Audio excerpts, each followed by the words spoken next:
Steve Martin and Martin Short met more than 30 years ago, and the legendary comedians have been nearly inseparable ever since. They sat down with our brief but spectacular host, Steve Goldblum, to talk about their latest touring special. Now you see them, soon you won't. This is now a standard on all the interviews, the moving sideways camera. Yeah. But I always find it odd to cut to someone who's not talking, who'd be talking into camera. But you know, you've always struggled. Remember when you struggled with the talkies? When the talkies came in, you were always... I had to work on my voice. Get it down low. Now don't keep looking at him, remember, look at the green tape. Just relax. Okay. 1, 2, 3. It's hard to make a career in show business, possibly even harder to sustain a career in show business. Did you ever think that you would be relevant for this long?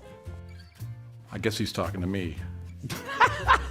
Let me just say, Steve, what an honor it is for me to be standing next to a man who is a novelist, a playwright, a musician, a composer, and a legendary comedian.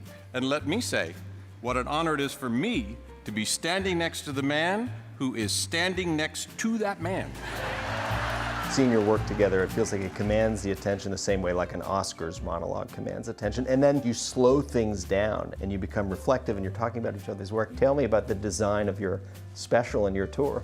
This was a real moment for both of us when we were totally rehearsed. We've done the show 100 times. Everything was just in its beautiful little comedic place. You know, it was a work in progress as we developed it. And still is. I mean, there would be times we'd think, gee, should we cut the chat? Does the chat slow it down? And someone else would say, no, that's like having dinner with you guys. The banjo helps slow things down a little bit. Here, let me get it. No, he just mentioned it. Just because you mention a banjo doesn't mean you I got it back at the apartment. No. Steve, what is your relationship to the banjo? Martin, what is your relationship to Steve's banjo?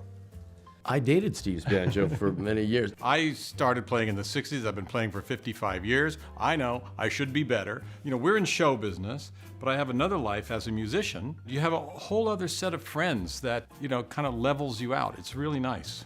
That's why you're unlevel. Mm-hmm.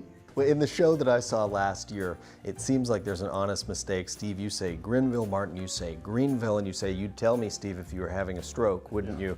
And it looked like, is that a real mistake? Are there real mistakes? No, it was a real mistake, Totally, yeah. We will never intentionally make a mistake. Yeah. But sometimes, because that looks phony, I think the audience smells it. But if something happens, we exploit it. In your work together, left-handed compliments play a big role, and you talk about a lot of them. What are some of your favorites?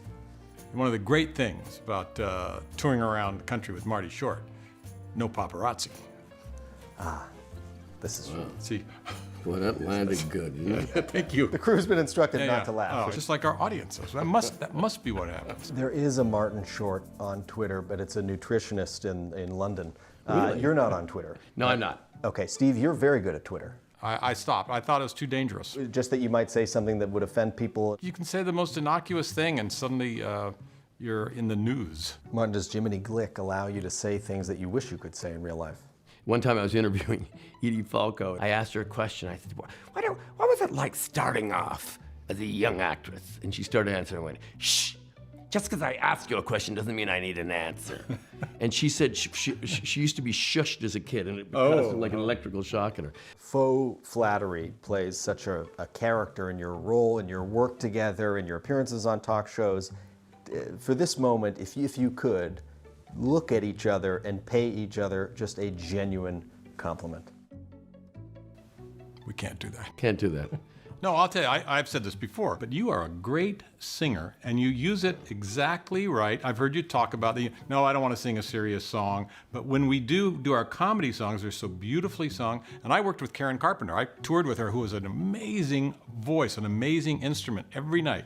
And you have this kind of amazing instrument because you really sound like Karen Carpenter. Thank you. Nah, don't go there. Don't have anything. Yeah, no, sorry.